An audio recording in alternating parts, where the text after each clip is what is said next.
Hi everyone, मेरा नाम अरुल अग्रवाल है। आज मैं पिट्यूटरी ग्लैंड के जनरल इंट्रोडक्शन के बारे में इस वीडियो में डिस्कस करना चाहूँगा। सबसे पहले हम हेडिंग डालते हैं पिट्यूटरी ग्लैंड। पिट्यूटरी ग्लैंड, जैसा कि आप सब जानते हैं, pituitary gland is an endocrine gland. Pituitary gland एक एंडोक्राइन ग्लैंड है and it is also known as master endocrine gland of our body, known as master endocrine gland of our body.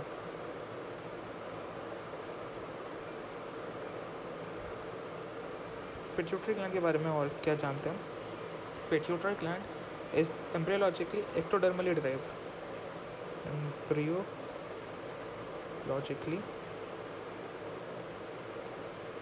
ectodermally derived structure.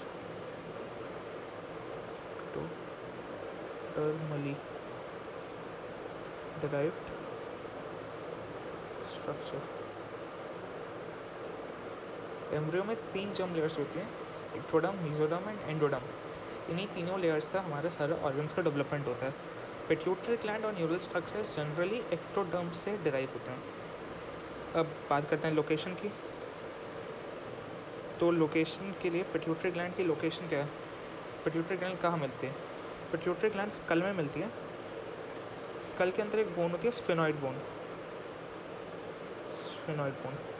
और sphenoid bone के अंदर एक छोटी सी cavity होती है, सेला टॉर्सिका, within a cavity called Sela टॉर्सिका,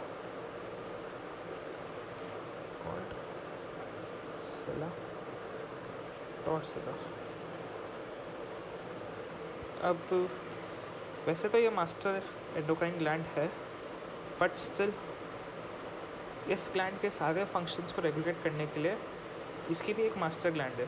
the gland which controls the function of the pituitary gland, उस gland को हम बोलते हैं हाइपोथैलेमस।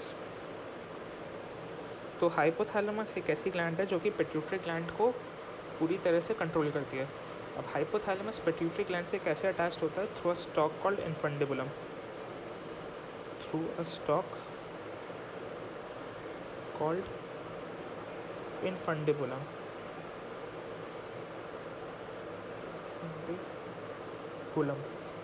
इन्फंडिबुलम के थ्रू पिट्यूटरी ग्लैंड हमारे हाइपोथैलेमस से कनेक्टेड रहती है। अब पिट्यूटरी ग्लैंड एनाटॉमिकली, एम्ब्रियोलॉजिकली आपको पता है वो एक्टोडर्मली डिराइव्ड है। एनाटॉमिकली इसको 2 पार्ट में डिवाइड किया गया है। एनाटॉमिकली एडिनोपोफायोसिस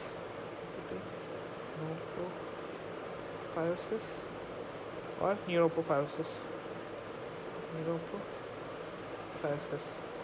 एडिनोपोफायोसिस को एंटीरियर पिट्यूटरी भी कहा जाता है।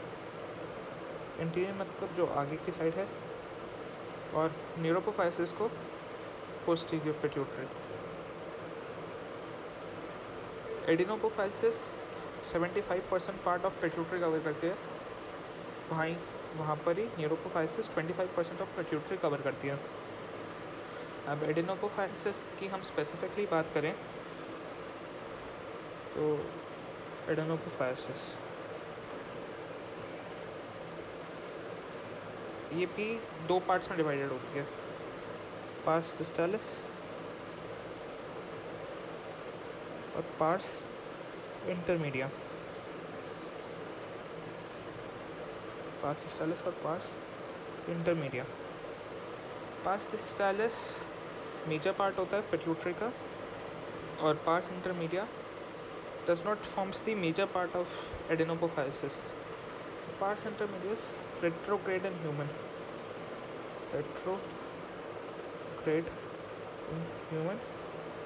या फिर not well developed, इतना well developed नहीं होता है, और most fuses with pars distalis के साथ ही ये फ्यूज़ कर जाता है। पार्स डिस्टालिस मेजर पार्ट बनाता है एडेनोपोफायोसिस का, और मेजर हार्मोन सिक्रीशन यही करता है, मेजर हार्मोनल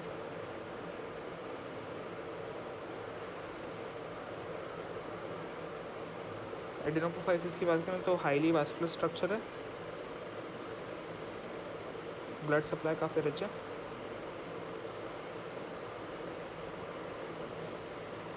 पास डिस्टालिस की अब बात करी जाए तो हार्मोन्स जो कि पास डिस्टालिस सेक्रेट करता है, hormones secreted bye pass डिस्टालिस।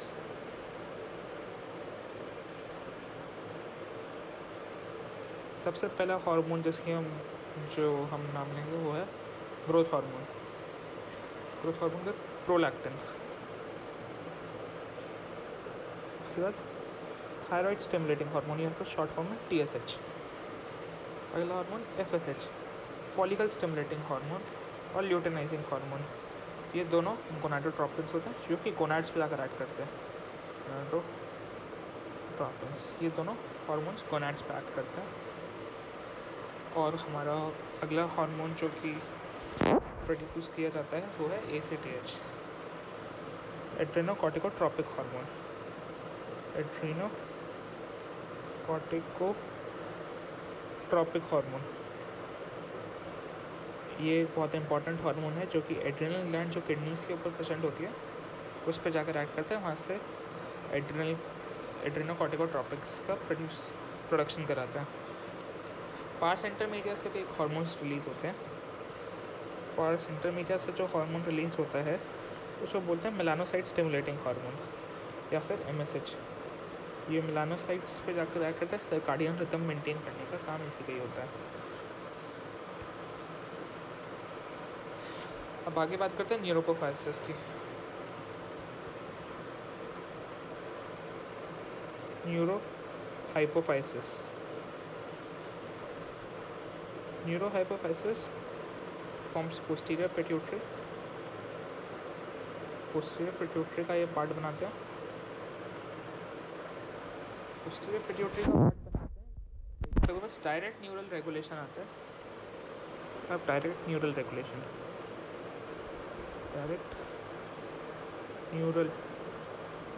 Regulation from hypothalamus.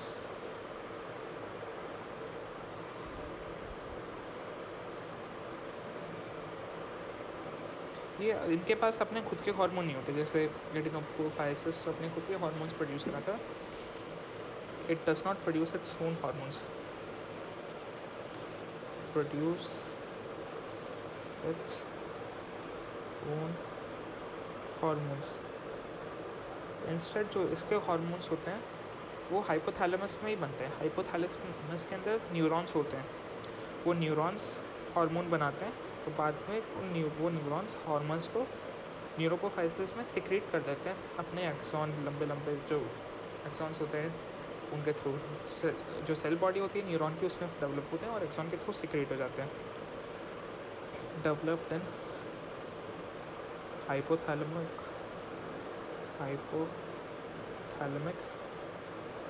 neurons and secreted by